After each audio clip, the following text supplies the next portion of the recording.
يحكيو على بلاد مسلوطة من قلة القوت، يحكموها زوز عزل كهبهب، خلاوها كيسيل المتكي، كان الرشوة والفساد اللهم عافينا آفة محيطة، خلاوها جلد على العظمة. قال السيد عندهم 20 هكتار في المنار، عليهم قصور وديار و100 مليار في صندوق الادخار، كيفهم في الحمامات وهنشير الدخلة. السيد يضرب في ضربة متاع باش صناعية، جاعت الناس وتحبست الأنفاس.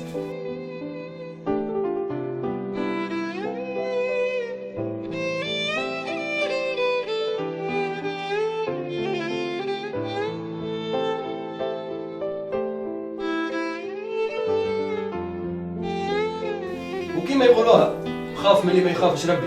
هو واحد عفمتري الله يحفظنا عمال يزيد في جبروت وطغيانه، لين جا نهار اللي شعلت فيه النار وتنشرت الاخبار وثارت الناس وخرجت الكياس.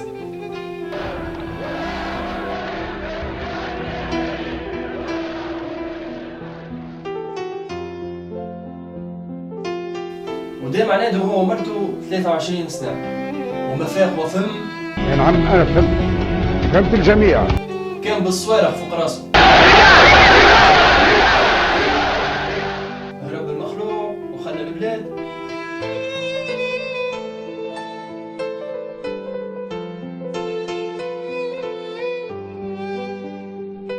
وربي سبحانه هو وارث الوارثين، ولازم نفهموا انه العباد ما هم الا ضياف فيها.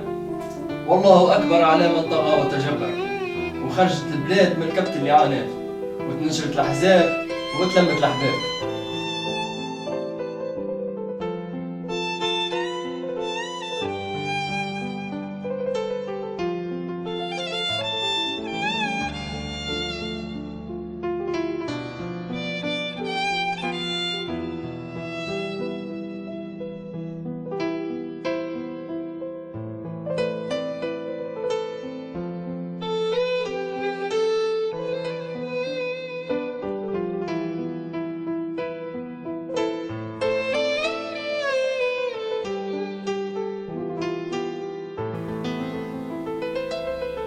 وتبع جرة الحلال، الحرام ما يوصل كان للمهالك.